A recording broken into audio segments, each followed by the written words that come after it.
Madame, Messieurs, merci encore une fois de nous retrouver pour ce nouveau numéro de votre magazine Femmes. Loin d'être un simple slogan, consommons congolais se fait une réalité palpable sur le marché économique de la République démocratique du Congo, et des jeunes entrepreneurs s'y lancent et ils mettent du sien pour que finalement soit propulsé pour la promotion des produits congolais. Sur ce plateau, nous avons une jeune dame qui est dans le secteur agroalimentaire. Elle est entrepreneur. Elle a choisi du café qu'elle transforme. On va ensemble la découvrir. Il s'agit de Tissia Mukuna. Bienvenue. Merci. Alors, on va un peu parler de vous avant qu'on ne parle de ce produit. Qui est Tissia Mukuna? Alors, Tissia Mukuna est congolaise. Donc Bien je suis sûr. congolaise, mais j'ai grandi en France. Okay. J'ai fait des études en marketing, un master et un MBA en Chine, en négociation. L'agriculture, c'est venu après. C'est venu d'une passion que m'a transmis mon père. Et donc aujourd'hui, je fais de l'agriculture, mais je le commercialise. Donc j'ai allié en fait mon bagage scolaire avec ma passion. Et vous avez choisi le café particulièrement. Il y a beaucoup de produits. J'aimerais savoir, est-ce que vous avez une relation particulière avec le café, une histoire particulière qui vous lie avec le café pour s'y mettre? Alors, ou c'est un pur hasard? C'est un hasard et en même temps, c'était un challenge. Pourquoi? Parce que ma plantation est à Kinshasa. C'est rare d'avoir du café à Kinshasa. Normalement, c'est à l'est ou au Kasaï, plus à l'est, au Bas-Congo si on peut avoir du café, mais à Kinshasa, c'est rare. Et j'ai réussi le challenge de faire pousser du café à Kinshasa. C'est pour ça d'ailleurs que la marque s'appelle la quinoise. C'est en référence avec la plantation.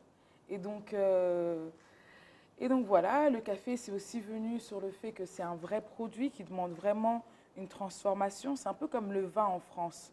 Il faut un savoir-faire et en plus, l'entrepreneur et la commerciale qui est en moi a vu l'opportunité avec le café parce que c'est quand même la deuxième boisson la plus bue au monde après l'eau.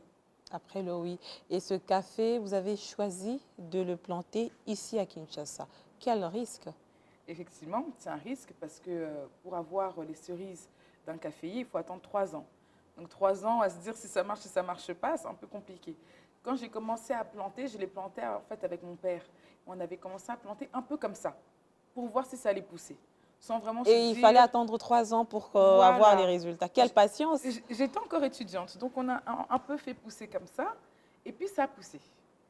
Quand j'ai été diplômée, je me suis dit, bon, si le café pousse ici, il y a quelque chose à faire. Pourquoi? Parce qu'il y a très peu d'entreprises qui font du café congolais, du caféier à la marque finie. Donc il y avait quelque chose à faire, il y a un marché qui est potentiel. On est plus de 250 millions de Congolais, en comptant les pays un peu limitrophes. Donc il y avait vraiment une opportunité. Je me suis dit, bon, je me lance et je commence à planter de façon professionnelle. Donc là, c'était en 2017. Est-ce qu'il y a des exigences particulières, le fait que vous plantez le café ici à Kinshasa par rapport à le faire, par exemple, dans l'est du pays? On a vu des grandes plantations. À l'époque, certaines entreprises même fournissaient Kinshasa du café, la belle époque. Mais maintenant, malheureusement, elles ont fait faillite pour la plupart d'entreprises. Mais ici, le faire sur ce sol, c'est quand même atypique. Est-ce qu'il y a des particularités ou c'est par manque de connaissances que les gens ne le faisaient pas avant? Je pense que ça vient d'une légende urbaine. Déjà, quand j'ai commencé à planter le café, beaucoup de gens me disaient « le café, ça ne pousse pas à Kinshasa, tu n'auras pas de café, oui, ça justement. pousse pas. » C'est comme le pomme de terre, on nous dit que ça ne marche pas ici. Il faudrait le faire peut-être maintenant dans le Bas-Congo, mais dans l'Est, c'est bon. Mais justement, on part d'un principe où les gens disent « ça ne pousse pas », mais qui a essayé? Alors, si on a essayé, c'était il y a combien de temps? Il y a 30 ans, il y a 20 ans? Donc non, si quelqu'un a un bout de terrain, au lieu de rien en faire, il peut tester si ça pousse. Je serai même la cliente. C'est-à-dire que ça peut marcher. Nous, on a essayé un peu comme ça et ça fonctionnait. Mais ce qui est important, c'est quand même être accompagné d'un agronome. On ne peut pas juste planter les semences comme ça et puis espérer que ça pousse. Il faut quand même être accompagné d'un agronome ou alors prendre des plantules déjà de café et les mettre en terre. Donc voilà, il faut quand même avoir un suivi. C'est quand même un gros challenge. Vous commencez par le fait de planter, après planter, il faudrait transformer, après la transformation, il faudrait commercialiser. Comment Ticia s'en sort avec toutes ces étapes? Parce qu'aujourd'hui, vous avez déjà franchi toutes les 3 étapes. Alors, c'est comme partout, il faut savoir bien s'entourer, il faut avoir une bonne équipe. On voit souvent l'entrepreneur comme quelqu'un de seul, mais un entrepreneur n'est jamais seul, il y a une équipe derrière. Certains sont seuls. Hein. Il y a toujours une équipe derrière. Ils sont égoïstes, on peut dire. Ou alors, ils n'arrivent pas à déléguer, ce que je peux comprendre, parce que c'est leur bébé, leur entreprise. Mais il faut toujours une équipe derrière, une équipe sur qui on peut compter. Et moi, j'ai la chance d'avoir des collaborateurs vraiment incroyables et qui ont suivi tous mes déboires, que quand il n'y avait pas d'argent, il n'y avait pas d'argent. Ils ont aussi l'esprit entrepreneur, donc voilà, c'est important. Sinon, on ne peut rien faire seul, je pense. C'est un projet qui marche déjà maintenant. Vous êtes satisfaite de ce que vous avez comme résultat ou il y a encore beaucoup à faire? On ne peut jamais être satisfaite, je pense. Surtout en tant qu'entrepreneur. Hein. C'est ça. Sinon, on s'arrête et puis on prend notre retraite. Non, il y a encore beaucoup de choses à faire.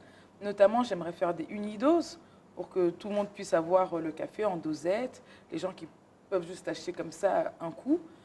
J'aimerais faire des capsules qui sont compatibles avec les machines à café. Oui, aussi. J'aimerais faire tant de choses qui ont rapport avec non seulement le café, mais aussi en rapport avec la consommation locale. La consommation locale pose problème en République démocratique du Congo. C'est vrai, on va revenir sur cette question de la quinoise, votre café, mais puisque vous parlez de ça, on va ouvrir cette brèche. Vous voulez qu'on consomme congolais, mais généralement, vos produits vont au-delà du pouvoir d'achat de la population. C'est un peu paradoxal. Ben, en fait, alors, j'ai 2 réponses à ça. Oui. La première, c'est que je pense que mes produits sont abordables parce que mon café est à 2 $. Hein, avec le taux d'aujourd'hui, c'est 4 000 francs. 4 000 francs pour combien de grammes? Pour 100 grammes. Okay. J'aimerais aussi faire des dosettes qui vont coûter encore moins cher, qu'on pourra être acheter à la portée et vendre, de tous. être à la portée de tous au grand public. Oui. Donc ça, c'est déjà une première chose. Une deuxième chose, on doit se poser la question, pourquoi les produits coûtent cher? Les produits coûtent cher parce que nous n'avons pas les machines pour transformer nos produits. Tout nous coûte cher. En tant qu'entrepreneur, je peux vous dire que mon emballage coûte cher parce qu'il n'y a pas une entreprise au Congo qui fait cet emballage qui peut conserver le café. Ou alors, mais créons une chaîne de valeur Exactement. Où vous êtes des jeunes, vous avez des synergies. Si vous êtes dans le café, quelqu'un d'autre peut faire les emballages. Pourquoi? Qu'est-ce qui bloque en fait? Ce qui bloque, c'est l'industrialisation de notre agriculture.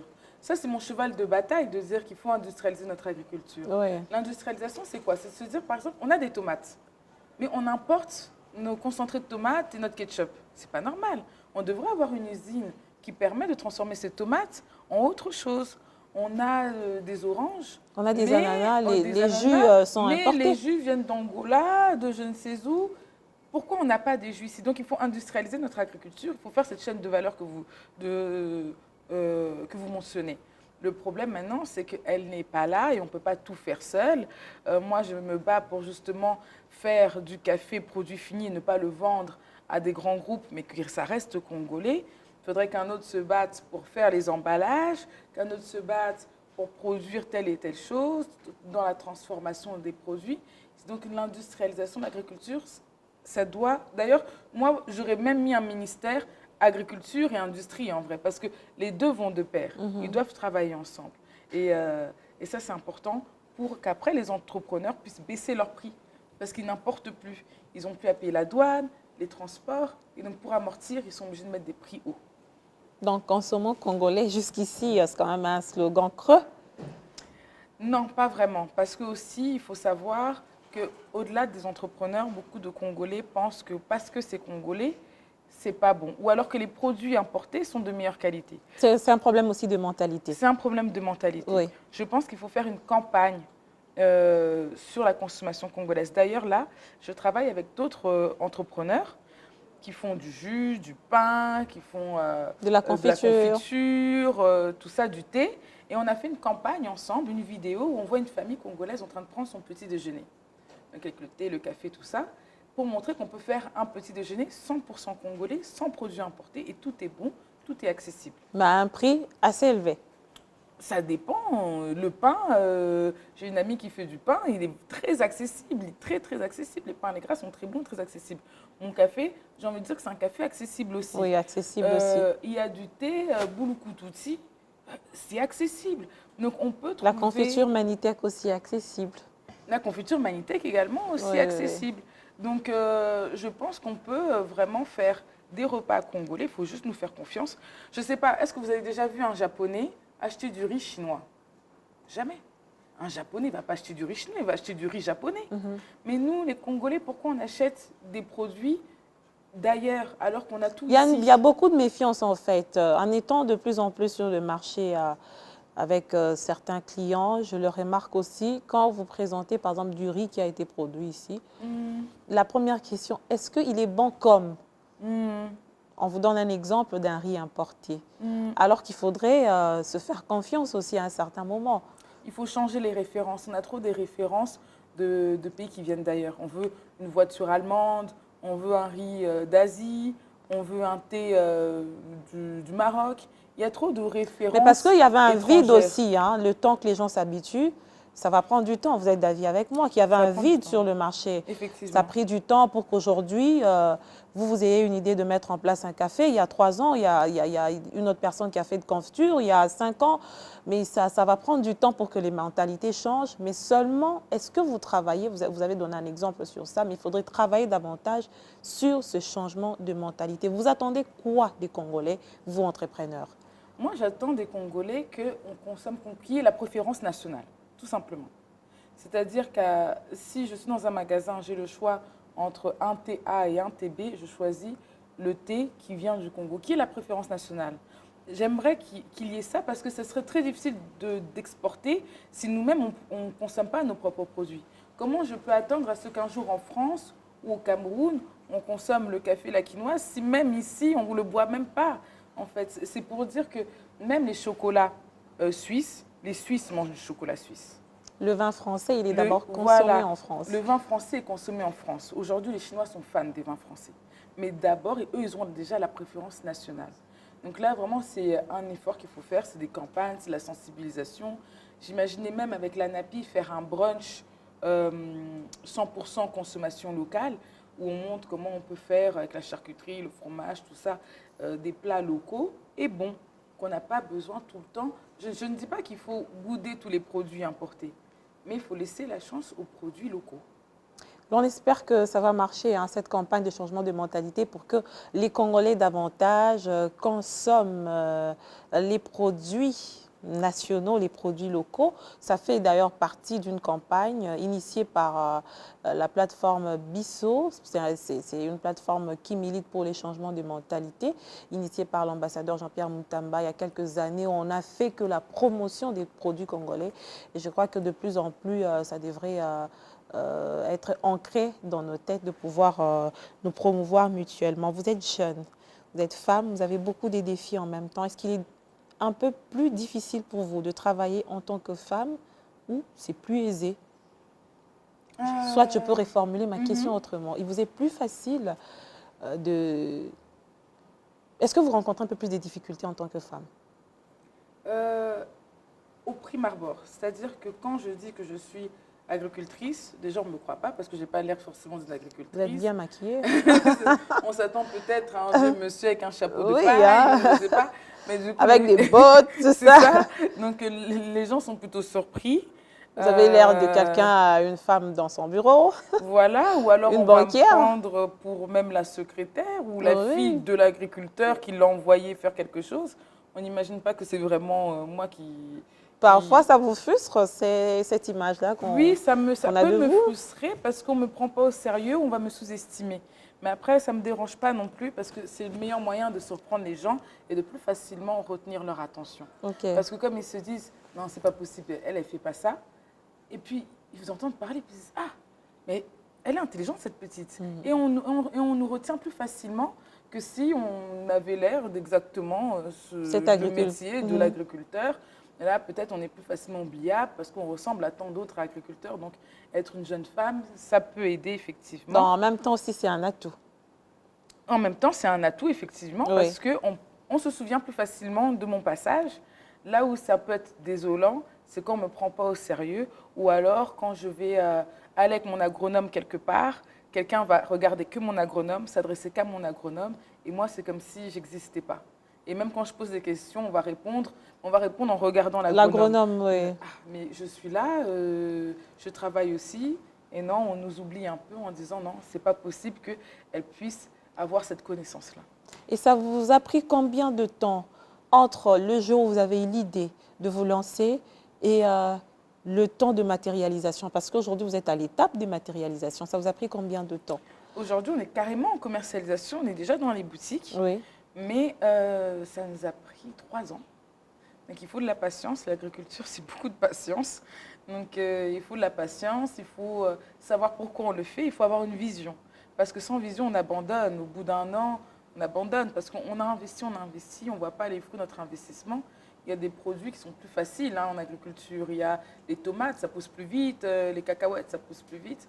Donc le café, Ne vous en faites pas. Il y a des gens aussi qui font de la tomate, qui vous disent que parfois ça échoue, il faudrait reprendre. Si on a C'est une pas mauvaise évident. récolte, Oui, oui, voilà, oui. donc c'est un peu les aléas aussi de la météo. Si on n'a pas une bonne année, des trucs comme ça. Donc l'agriculture, c'est quand même un Les changements métier. des climats aussi. Exactement. C'est un métier qui demande beaucoup, beaucoup de patience. Mais il faut avoir cette vision en se disant, je ne fais pas simplement du café pour faire du café. Je fais du café parce que j'ai envie qu'on ait un produit où on est fier, que ce soit un produit congolais dont on est fier. J'ai envie de valoriser le terroir congolais. Pourquoi j'ai envie de le faire? Parce que je suis frustrée de me rendre compte qu'il y a du café rwandais, qu'il y a du café ougandais, qu'il y a du café éthiopien. Ici, on en a, mais qui connaît le café congolais? Je suis frustrée de ça. J'ai envie que les choses changent. J'ai envie de marquer une différence. J'ai envie de créer de l'emploi. J'ai envie de montrer qu'avec l'agriculture, on peut faire des choses bien. Alors, effectivement, le café, ce n'est pas non plus la boisson qui sauve des vies. Mais c'est une boisson noble aussi, parce que, comme je l'ai dit plus tôt, c'est la deuxième boisson la plus bue au monde. Pourquoi nous, Congolais, on ne peut pas rentrer dans cet échiquier avec cette deuxième boisson la plus bue au monde et puis faire la différence? C'est une opportunité et je voulais la saisir et c'est comme ça que j'ai tenu pendant 3 ans. Qui doit être agriculteur ou agricultrice? Parce que aujourd'hui, on a l'impression que... On va parler de nous, on est très jeunes, on va plus parler de nous. Celles qui sont à l'université veulent devenir des médecins, elles veulent devenir des secrétaires, elles veulent devenir des journalistes comme moi. Si c'est entrepreneur, c'est dans un secteur assez particulier ou pas particulier, parce que particulier, c'est ce que tout le monde ne fait pas. Mais c'est un secteur qu'on oublie alors que ça constitue des domaines clés de développement de certains pays au monde. Comment devenir agriculteur? Qui peut devenir agriculteur? Tout le monde peut devenir agriculteur à partir du moment où on a la patience, une vision, et puis il faut aussi avoir les idées claires. L'agriculture, c'est vraiment un vecteur de croissance. On l'a vu avec la pandémie de Covid-19, qu'il y a 2 choses sur lesquelles on ne peut pas se passer, la santé et manger. Donc l'agriculture, c'est forcément porteur. On a tous besoin de se nourrir. Tous, tous, tous. Si demain je décide de faire, je ne sais pas, du riz, oui, c'est bien. Tout le monde un jour manger un plat de riz dans sa vie quand même. Donc vraiment l'agriculture, c'est un secteur clé. Il faut avoir cette vision-là. Et puis après, il faut juste avoir de la patience. C'est pour ça que je dis à toutes les jeunes filles qui me posent la question, parce que j'ai un peu l'habitude de faire quelques forums par-ci, par-là. Oui. Quand il y a des jeunes filles qui me posent la question, oui, je viens de devenir entrepreneur, mais c'est compliqué, je leur dis déjà, la première chose, ne quittez pas votre travail. Vous travaillez sur votre projet, mais vous avez un travail à côté. Je ne vais jamais dire à quelqu'un, il faut devenir entrepreneur, vous n'avez pas de travail, vous avez juste votre projet. Ah oui, mais les coachs qu'on a sur les réseaux sociaux maintenant aussi, ils en font de trop pour dire que c'est un coup de bâton magique, on devient entrepreneur et le lendemain on est riche. Jamais. Et on ne devient jamais riche en travaillant pour les gens. On a l'habitude de suivre ces coachs. Pas tous, mais quelques-uns, il y a quand même des dérapages. Il faudrait dire la vérité aux jeunes. Et la vérité, c'est qu'il faut garder son travail jusqu'à ce qu'on puisse vivre de son projet. Vous avez fait la même chose? Ah, j'ai fait la même chose. J'ai un travail à côté. Même encore à l'heure actuelle, j'ai un travail à côté. Pourquoi? Parce que ce n'est pas maintenant, alors que j'ai juste d'être commercialisée, que tout d'un coup, je suis riche, je fais du café, j'ai dit que c'est la deuxième boisson au monde, et puis je roule. Non. Et puis demain, vous avez des financements. Non, pas du tout. Je cherche des financements. Je cherche encore des subventions à gauche, à droite. C'est difficile d'être entrepreneur. Avant ça, j'avais encore des épiceries qui n'ont pas marché. En plus, avec le Covid, j'ai dû fermer beaucoup de magasins. Donc, être entrepreneur, c'est aussi avoir cette possibilité de se dire qu'on peut échouer. Maintenant, c'est comment on va se relever qui est le plus important. Mais échouer, ça fait partie du jeu. Et pour ne pas être décalé ou être déséquilibré même financièrement, il faut garder son travail. Et après son travail, on prend son cahier, on travaille sur son projet, on fait son business plan, on cherche des financements. Mais je sais que je peux payer mon loyer. Je sais que si j'ai des enfants, ils peuvent aller à l'école parce que j'ai mon travail. Quitte à ce qu'on prenne un travail qui nous permet de finir à 16 heures en tant que secrétaire quelque part, mais il faut quand même avoir un travail, il faut avoir quand même la sécurité. Jusqu'à ce que notre business marche tellement bien qu'on peut laisser notre travail et s'envoler. L'une des plus grandes difficultés évoquées ici sur ce plateau par les femmes entrepreneurs que je reçois le plus souvent, c'est l'accès au financement. Est-ce que vous avez bravé cette étape? Je suis encore en train de me battre pour ça, l'accès au financement. Alors, il y a des choses qui sont mises en place par notre gouvernement. J'espère vraiment que ça va aboutir. J'espère vraiment que je pourrai avoir accès à ces subventions pour pouvoir me développer ma marque, développer mes produits, développer ma gamme. Mais c'est vrai que c'est compliqué. Et au-delà même du financement, ça peut être des choses comme l'exonération de douane, ça peut être des réductions d'impôts, ça peut être des réductions par rapport aux factures d'électricité. Parce que si on a une grosse usine, forcément les machines tournent. Mais si c'est pour avoir une facture de la SNEL d'1 million, on est obligé de monter les prix de nos produits. Et puis après, on va nous dire que consommer localement, c'est cher. Ça ne marche pas, oui. Donc en fait, il faut quand même qu'il y ait une volonté du gouvernement. Mais en même temps aussi, l'État doit aussi vivre. En même temps, l'État doit aussi vivre. Mais nous, à côté, on crée de l'emploi.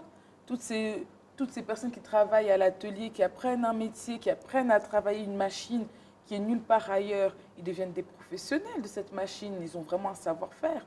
Demain, si l'envie leur dit d'aller travailler, je ne sais pas moi, en Éthiopie, ils ont accès à une connaissance qu'ils n'avaient pas avant. Donc, il ne faut pas oublier que l'entrepreneur, on participe aussi à la vie économique. Il faut nous faciliter parce que si il faut payer la douane, il y a le transport des marchandises, il y a les factures d'électricité, il y a les impôts qui nous tombent, il y a les taxes, il y a les tracasseurs qui viennent avec des impôts qui n'existent peut-être même pas.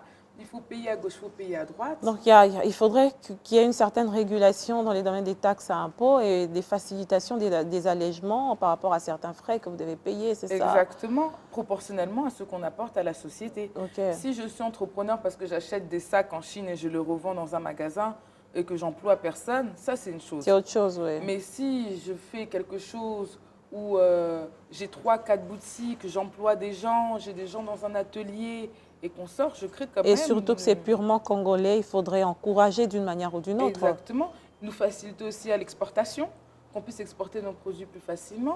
L'Allemagne est un des pays européens qui consomme le plus de café. Plus que l'Italie même. Il faudrait que facilement je puisse exporter en Allemagne. Pourquoi pas? Pourquoi pas? Parce que si j'arrive à exporter en Allemagne, ce n'est pas seulement moi qui m'enrichis. C'est l'image du Congo. C'est l'image du Congo. Et puis si j'exporte en Allemagne, j'augmente ma capacité de production. Donc j'emploie encore plus de personnes. Si j'exporte en Allemagne, peut-être même les Allemands vont se dire « Ah, ce café congolais, si on allait au Congo ». Ils viennent, le tourisme en profite aussi derrière.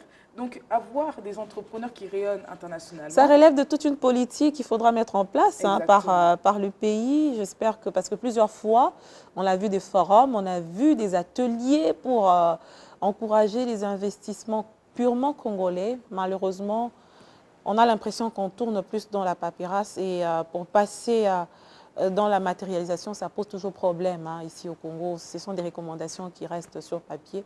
C'est un peu difficile en même temps pour ceux qui veulent emboîter les pas et devenir entrepreneurs comme vous. C'est un peu difficile. Vos défis actuels, vous avez peut-être parlé du financement. Est-ce que vous en avez d'autres? Alors oui, effectivement, le financement.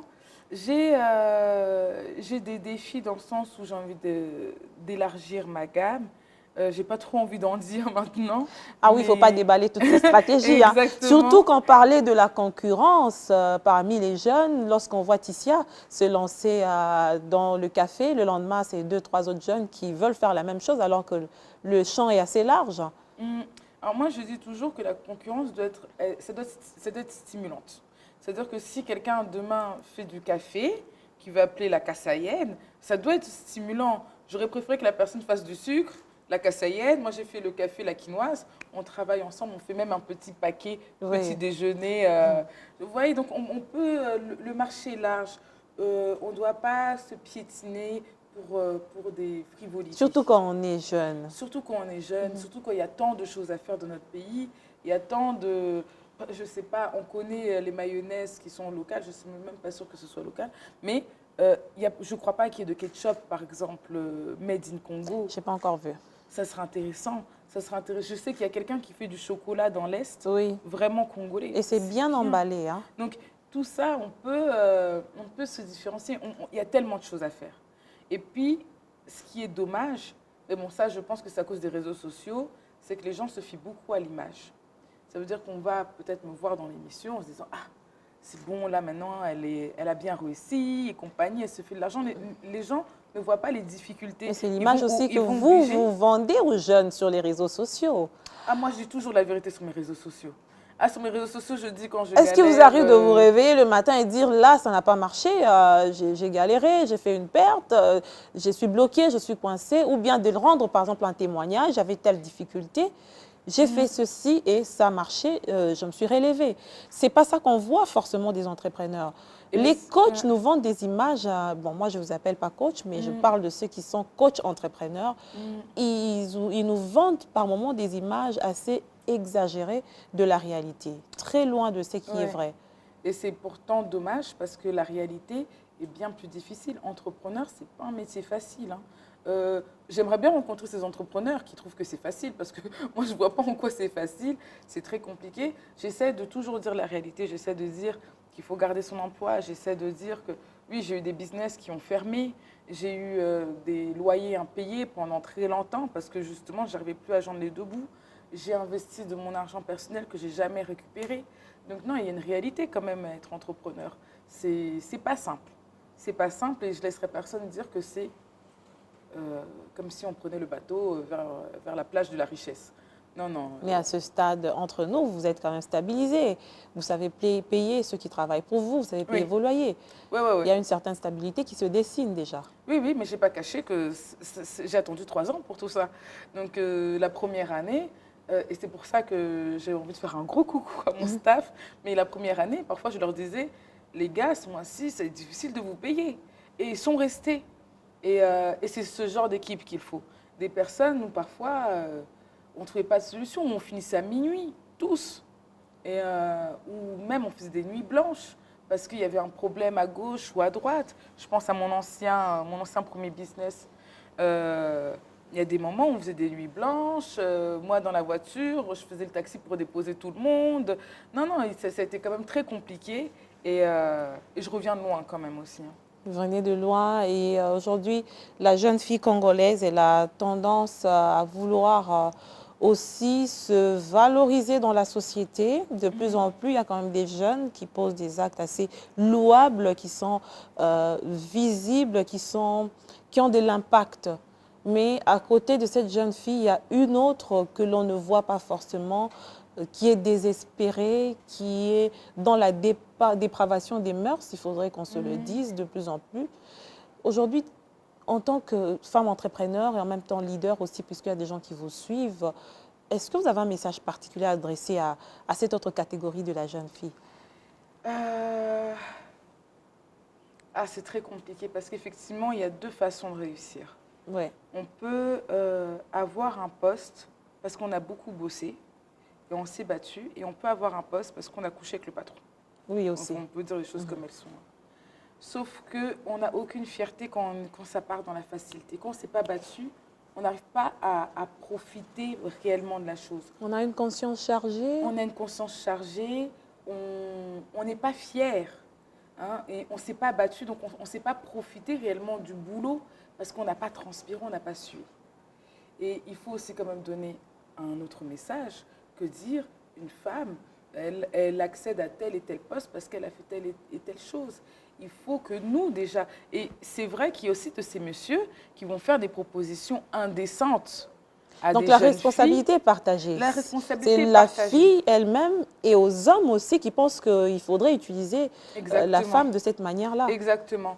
Si déjà nous, on dit stop, ces messieurs ne pourront plus faire ce genre d'avance. Mais aussi, ces messieurs, quand ils font ce genre d'avance, est-ce qu'ils aimeraient que leur fille ait un travail de cette façon-là? Je ne pense pas. Donc vraiment, il y a une responsabilité partagée. Et après, bon, c'est aussi spirituel. Hein, chacun est en communion avec sa spiritualité. Et, Il y a aussi un problème d'éducation à la base il y a un aussi. problème d'éducation. Et puis, il y a aussi le fait de se dire, et ça, je pense encore avec les réseaux sociaux, c'est encore plus accentué, le fait de se dire, quand on réussit, c'est parce que j'ai épousé monsieur le directeur, parce que j'ai une Rolex, parce que je voyage à Dubaï en Europe. business, en business class, des trucs comme ça. Mais ce n'est pas ça la réussite. Vous vous définissez la réussite comment? Pour moi, la réussite, c'est un jour pouvoir dire à mes enfants, tu veux aller à Harvard ou tu veux aller dans cette grande université en Afrique du Sud, tu peux, maman peut payer. Pour moi, c'est ça la réussite. La réussite, ce n'est pas forcément que je puisse, moi, voyager en business class pour aller à Las Vegas et puis rouler en Lamborghini. Si un jour je peux, tant mieux. Mais ce sont les petits plaisirs voilà, de la vie quand on a des moyens. Voilà, c'est des on se les tape. Hein. Mais quand je serai dans ma Lamborghini, je ne vais pas me dire, ah, c'est bon, là, j'ai réussi, je suis en Lamborghini. Oui, et puis tout le monde doit savoir que j'ai réussi. C'est ça. Pour moi, ma réussite, ce serait quand j'aurai ma fille qui va être là, elle est allée dans l'université qu'elle voulait, et je ne lui ai pas dit, non, tu ne peux pas aller dans cette université parce que maman, elle n'a pas d'argent. Si tu peux y aller, maman, elle va assurer, elle va t'emmener dans cette université. Pour moi, c'est là où je me serais dit, j'ai réussi. Par rapport à ma postérité. Bon, pour l'instant, je n'ai pas d'enfant, hein, mais j'espère un jour pouvoir... Ça va venir, c'est ça. Ça va venir et vous y travaillez déjà justement pour assurer cette progéniture et éduquer vos enfants dans des bonnes conditions. On a presque fini, Tissia Mukuna. Est-ce que on peut espérer parler de la quinoise, de ce café, dans 5 ans? C'est tout le défi. J'aimerais énormément qu'on puisse parler de la quinoise dans 5 ans. Et au-delà de ça, j'aimerais qu'on puisse, par exemple, un jour à Yaoundé, dire « Ah, le café la quinoise, il est bon ». Pas juste qu'on en parle ici à Kinshasa, pas juste au Congo, mais un peu partout ailleurs. C'est ça votre rêve? C'est ça mon rêve. On finit par là ou vous avez quelque chose à ajouter? Comme on est dans une émission femme, j'aime bien cette phrase que je dis souvent aux jeunes filles, au lieu de rêver d'avoir un mari directeur, rêver de devenir directrice. Ça dit tout, hein? Je crois que c'est par cette phrase qu'on a clôturé notre émission. Merci Tissia d'avoir répondu à nos questions. Et donc Tissia, pour vous, on n'a pas encore fini. Pour vous, le mariage n'est pas une finalité, c'est ça? Oui, effectivement, le mariage n'est pas une finalité. C'est bien de se marier, je ne suis pas contre, mais ça ne doit pas être une fin en soi. Ce n'est pas une fin en soi, alors qu'au Congo, le mariage a tendance à crédibiliser. Hein. Dans la société, on voit quand on n'est pas marié, on te regarde de manière assez, un peu avec beaucoup de dédain. On se pose 10 000 questions, alors que quand on a une alliance, les portes sont parfois assez... bon, dans certaines circonstances, hein, où ce sont les femmes entre elles, elles se disent oui, elle est mariée, donc on se sent en sécurité. Bon, je pense que l'autonomie, moi, ma grand-mère m'a toujours dit ça, donc même à son époque, vaut mieux être autonome. C'est très important d'être autonome. On peut être soumise à son mari, on peut l'aimer, on peut se marier, il n'y a pas de problème, mais c'est très important l'autonomie. C'est cette autonomie-là qui nous permet d'être une bonne épouse. Est-ce qu'on est une bonne épouse parce qu'on n'a pas le choix et on est coincé avec un mari qu'on n'aime pas? On est une bonne épouse parce qu'on est autonome et on est avec notre mari parce qu'on l'aime. Donc l'autonomie, pour moi, c'est ça à la fin en soi. Le mariage, après, ça, c'est la vie. C'est la vie, c'est un besoin. Si ça arrive, chacun peut se marier au moment opportun. C'est ça qu'il faut dire aux jeunes filles et non pas leur imposer le mariage. Madame, Messieurs, c'est la fin de cette émission. Donc, nous comprenons tous, jeunes hommes, jeunes femmes, nous devons travailler pour le développement de cette nation, de ce beau pays qui est la République démocratique du Congo. Merci à tous de nous avoir suivis et merci surtout à vous, Tissia, de votre patience et surtout d'avoir répondu à notre invitation. L'on ne peut que souhaiter bon vent à la quinoise, que l'on espère bien sûr se répandre partout à travers le monde. C'est possible, on a vu des produits qui se sont répandus comme ça et que l'on consomme, que ce soit en Afrique ou en Europe, en Asie, en Amérique, parce qu'il y avait un visionnaire derrière ce produit, on croit en vous. Merci. À très bientôt. Merci.